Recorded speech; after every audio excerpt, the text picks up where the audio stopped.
Bible's good news, the good tidings within the scriptures, the gospel, as emphasized by the author writing the first 3 chapters of the book of Genesis, and specifically the garden scene, is consciousness to the devotional conversations, thoughts, and feelings.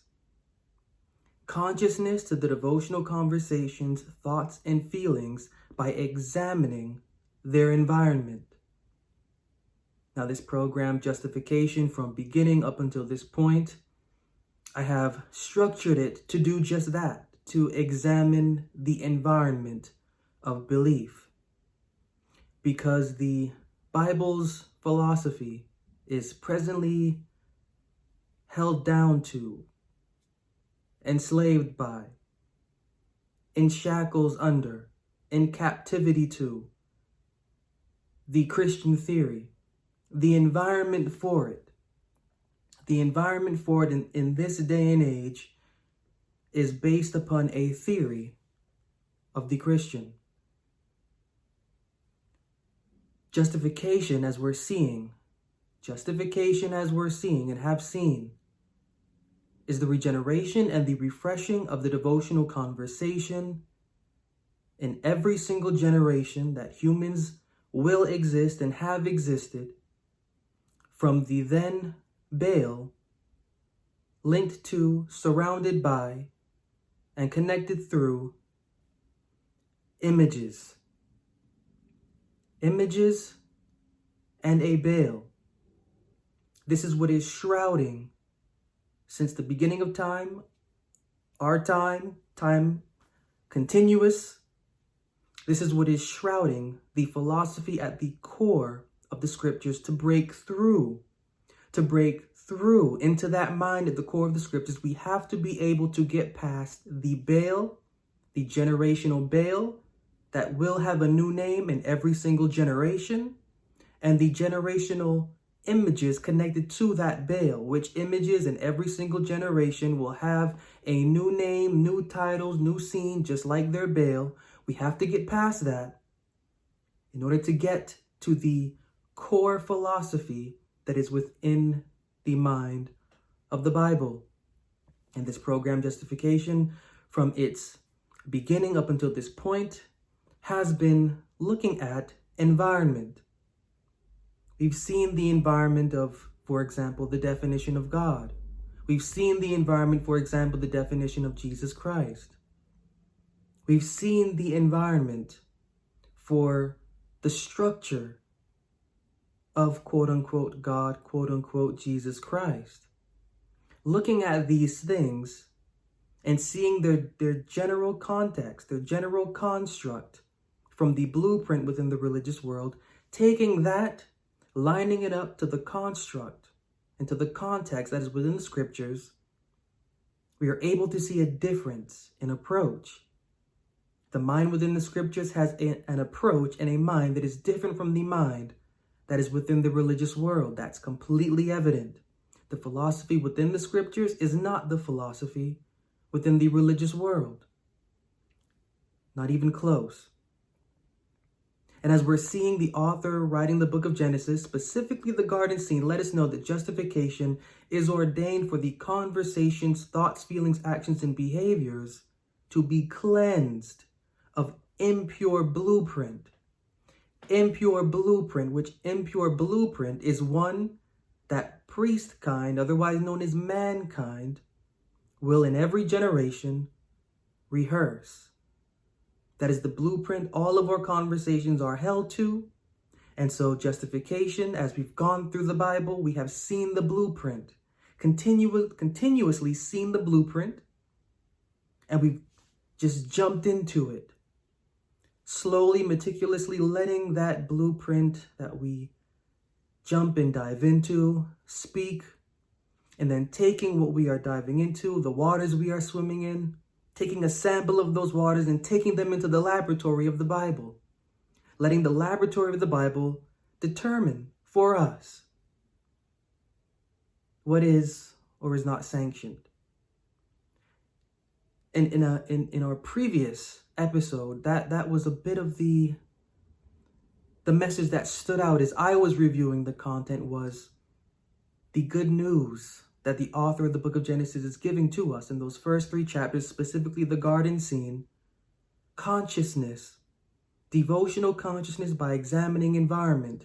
And as we have been doing, we will again do at this time, yet focusing on the baptizer called John.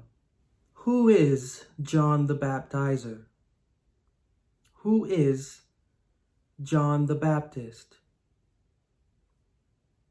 May seem a bit mysterious just asking that question outright, because we have no history. The only history that we have of John outright is one that we can assume, is one that we can opine and believe on.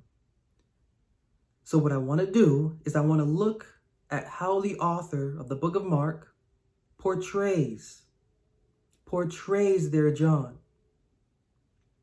so that we can get a background from them, not us, of their character.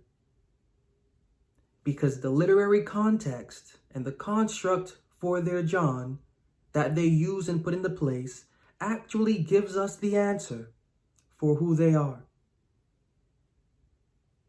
And looking at this John, with having in our background, in the backdrop, justification from the previous episode, highlighted by the gospel, the tidings, the good news that the author is bringing to us in the first 3 chapters of the book of Genesis, which is consciousness of the devotional conversation by examining and realizing environment. So let us continue to examine and to realize the environment, the theoretical environment of our belief, that when we do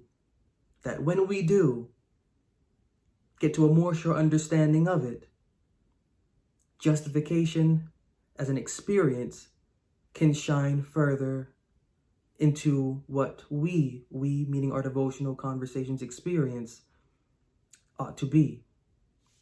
Reading a number of verses here. Reading a number of verses from the book of Mark, 6:18-26. Reading a number of verses. For John had said unto Herod, It is not lawful for thee to have thy brother's wife. Therefore Herodias had a quarrel against him, and would have killed him, but she could not. Herod feared John, knowing that he was a just man and an holy, observed him. When he heard him, he did many things and heard him gladly. And when a convenient day was come that Herod on his birthday made a supper to his lords, his high captains and chief estates of Galilee. And when the daughter of the said Herodias came in and danced and pleased Herod and them that sat with him, the king said unto the damsel, Ask of me whatsoever thou wilt, and I will give it to thee. He sware unto her, Whatsoever thou shalt ask of me, I will give it thee unto the half of my kingdom. She went forth, said unto her mother, What shall I ask? She said, the head of John the Baptist. What shall I ask? She said, the head of John the Baptist. And she came straightway with haste unto the king, asked, saying, I will that thou give me by and by in a charger the head of John the Baptist. The king was exceeding sorry, yet for his oath's sake and for their sakes which sat with him, he would not reject her. Now, I'm reading this portion here because I want you to think about what was just read. What's in here, I should say. Why is this in here? And why is it here the way that it is? If you were or are following closely, you will see that the author writing the book of Mark, in this section, they're implementing 2 cited references from the scriptures. 2 stories are here in this section that I just read from the previous scriptures, or should I say, Old Testament. 2 main scriptures. The first is a story. The first story involves one asking a king for something, and the king saying, Unto the half of the kingdom will I give it to you. Does that sound familiar? The first story, one approaching a king And that king saying to the one that approached them, to the half of the kingdom will I give it to you. That's the first story that is in this narrative in the book of Mark. The second story is a story of a king feeling sorrow for one that they have wrongly sentenced to death. A king feeling sorrow for one that they have wrongly sentenced to death. Does that sound familiar? The author of the book of Mark, they are implementing these two narratives from these two previous stories into their narrative to let their reader know that their John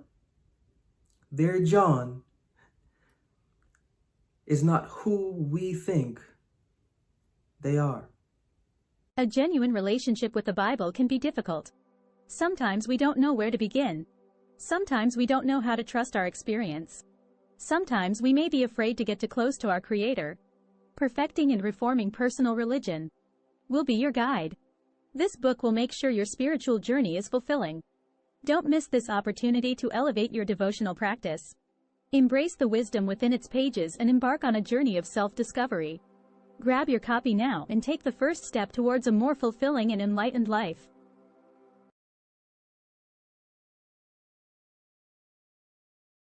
The first story within the narrative of that scene of John and Herod in the book of Mark comes from the past, where one is approaching a king and where that king is saying to the one that approached them, unto the half of my kingdom will I give it to you. Does that sound familiar? Turning to the book of Esther, Esther chapter 5 verses 2 through 4. Esther chapter 5 verses 2 through 4, and it reads, And it was so, when the king saw Esther, the queen, standing in the court, that she obtained favor in his sight, and the king held out to Esther the golden scepter that was in his hand. So Esther drew near and touched the top of the scepter. Then said the king unto her, What wilt thou, Queen Esther, and what is thy request? It shall be given thee to the half of the kingdom. And Esther answered, If it seem good unto the king, let the king and Haman come this day unto the banquet that I have prepared for him. Now this same language is used in the book of Mark. There's no deviation from it. There's no shame from the author of the book of Mark. As a writer, I myself would feel shame to use word for word exactly what is written in the past in my own narrative. This is letting us know, one, that what we are reading in the book of Mark, it's questionable as if it actually happened. Two, this is letting us know that what's going on in the book of Mark, with the author referencing this scene from the book of Esther, they are painting the portrait of their John. This scene, this request ultimately is for Haman. This scene, this request is ultimately for Haman, and it will eventually lead to Haman's demise. Who is Haman? Esther 3, 9 to 11. Esther 3, 9 to 11. If it please the king, let it be written that they may be destroyed. And I will pay 10,000 talents of silver to the hands of those that have the charge of the business to bring it into the king's treasuries. And the king took his ring from his hand and gave it unto Haman, the son of Hammedatha, the Agagite, the Jews' enemy. And the king said unto Haman, The silver is given to thee, the people also, to do with them as it seemeth good to thee. Haman was an enemy to the Jews. This scene, taken word for word from Esther and brought into the book of Mark, is written in there by the author of the book of Mark to let their reader know that their John is fulfilling the role of a certain character.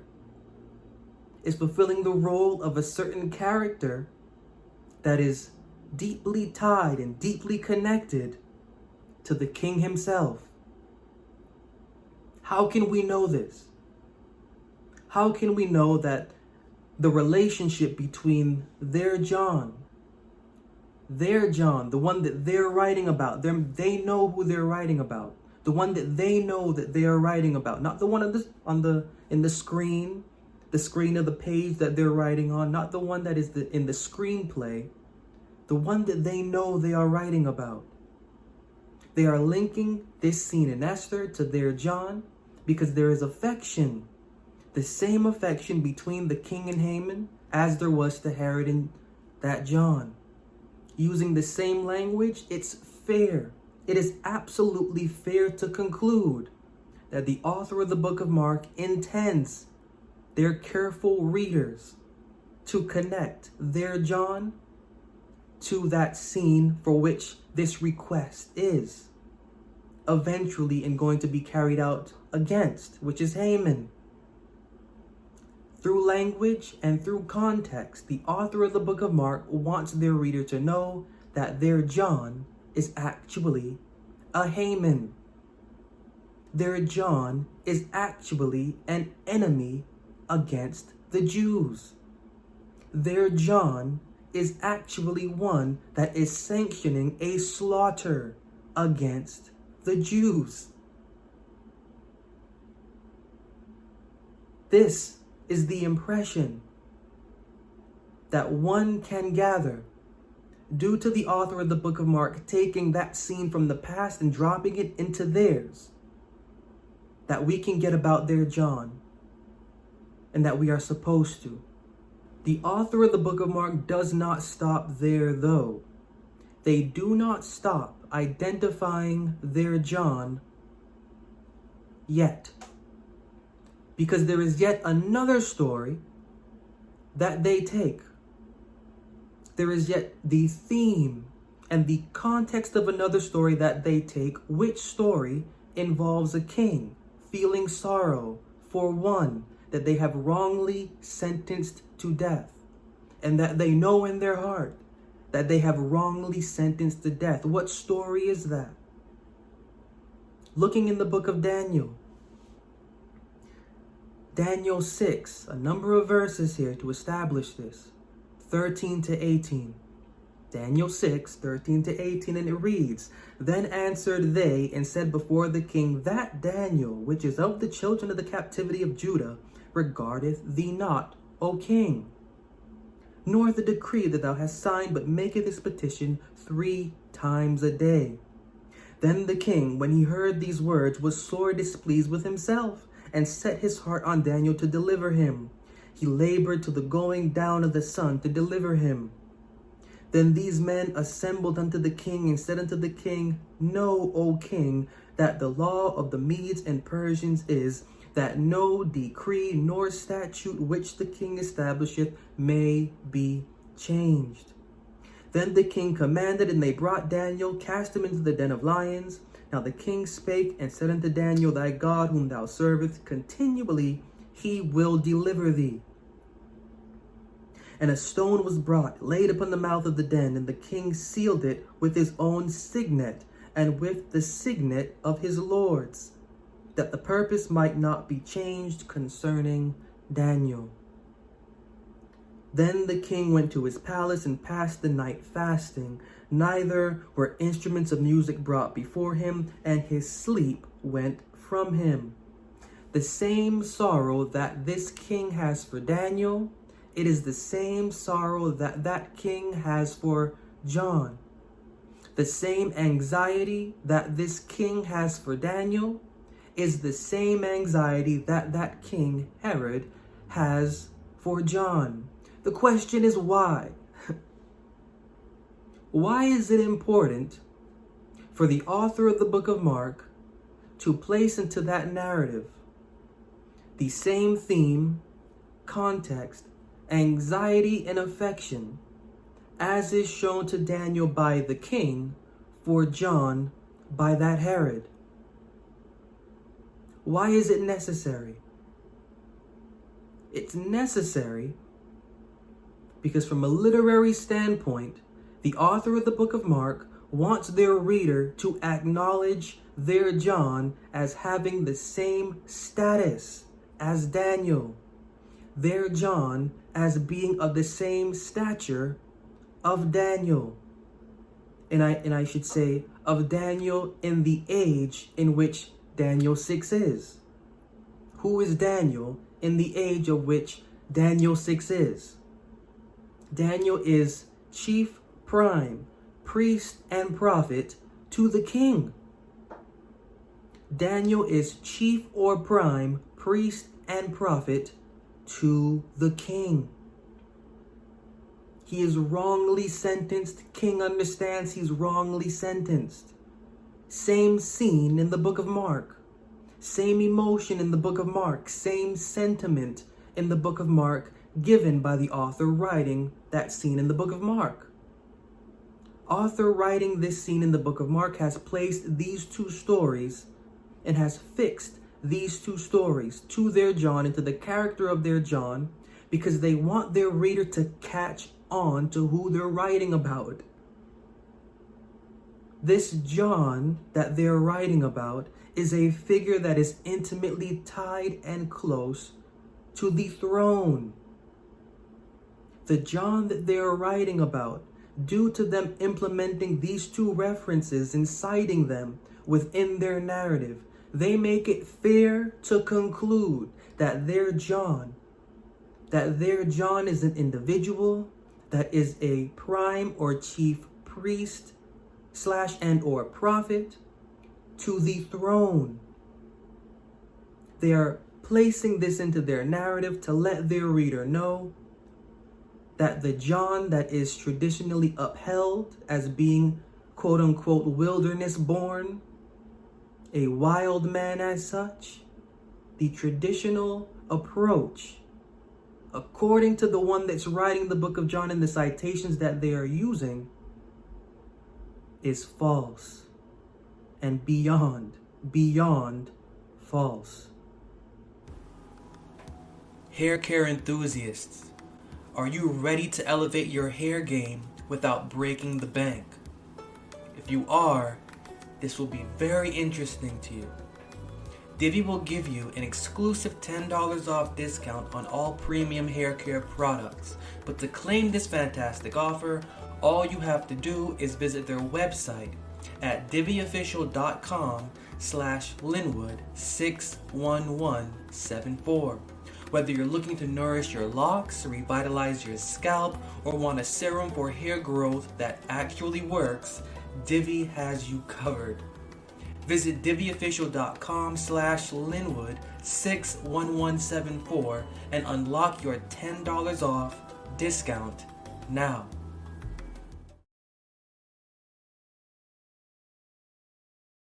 The author writing the book of Mark does not conceal the identity or the nature of their John. We understand this due to the citations that they use when describing scenes connected to him. The author of the book of Mark they know what they're doing. They're intelligent in what they're doing. They're taking scenes from the past to draw a stream of thought to them for the characters therein for their own.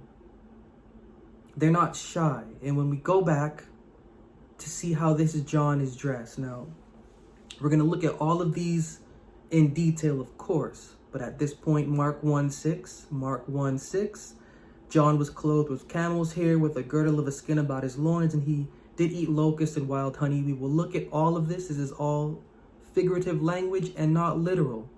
This idea of hair, we will, just to begin with, hair. This is not hair as in what we would think is hairy, even though it means hairy. This is not hairy as in hairy as we see a person and we go, wow, they're hairy. This is hair. This is hair as in fabric. Hair as in fabric. Looking at in the Greek, hairy as in made of hair. John's garments, the garments of the John, of the author of the book of Mark, their garments were made of the hair of camels. They were of camel's fabric, of camel's hair.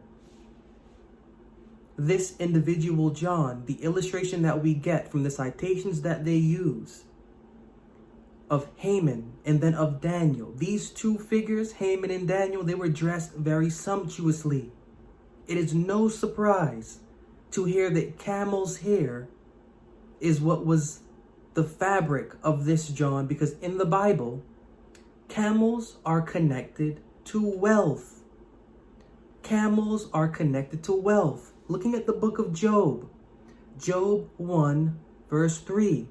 Job 1 verse 3 reads, his substance also was 7,000 sheep, 3,000 camels, 500 yoke of oxen, 500 she-asses, and a very great household, so that this man was the greatest of all the men of the East. When we see camels, we are supposed to know. We won't know.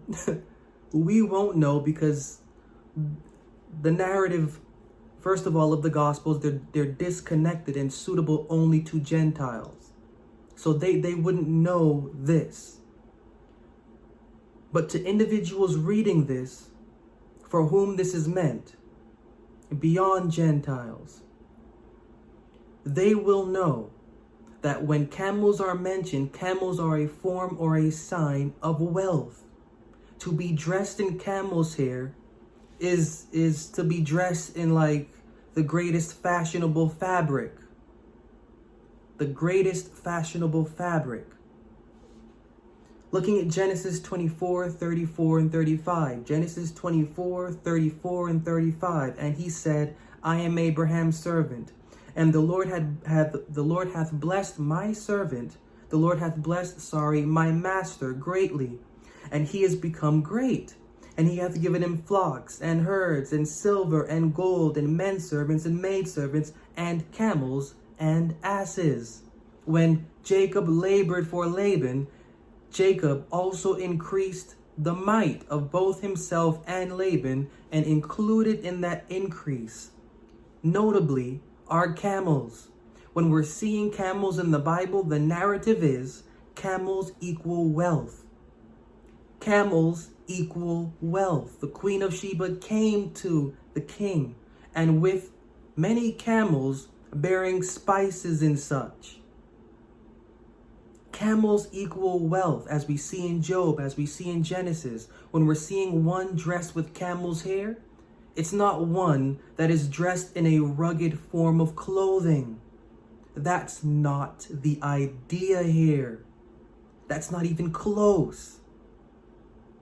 Whatever the traditional narrative is of this character John, based upon the citations that the author of the book of Mark uses in that scene with their John and Herod, it is beyond false to link that John to some wilderness dwelling individual, because they are not. This is an individual that is dressed sumptuously, and that is intimately connected to the throne. Dressed sumptuously, so much so that the affection of the king is for him. This individual is also, and we will see, an enemy of the Jews. When we're looking at the landscape, of the environment, as the author of the book of Genesis demands us to do for a higher level of consciousness, devotionally, and then eventually to the being of our human, we are to arrive at a point where our conversation is faced with making a decision to accept baptism by words for the progression and the length of the days of their conversation's life. Author of the book of Genesis is giving their careful observer, their careful reader, their secret to devotional well-being, examining their environment, the environment of their upbringing, examining the blueprint environment and upbringing is supposed to bring consciousness to the devotional conversation. And when we examine the environment for which the theory of the Bible is held, well, we find a different story. And we're going to continue to investigate this John of the book of Mark, because the way that they are articulating their John, the vision of that character, is pretty interesting.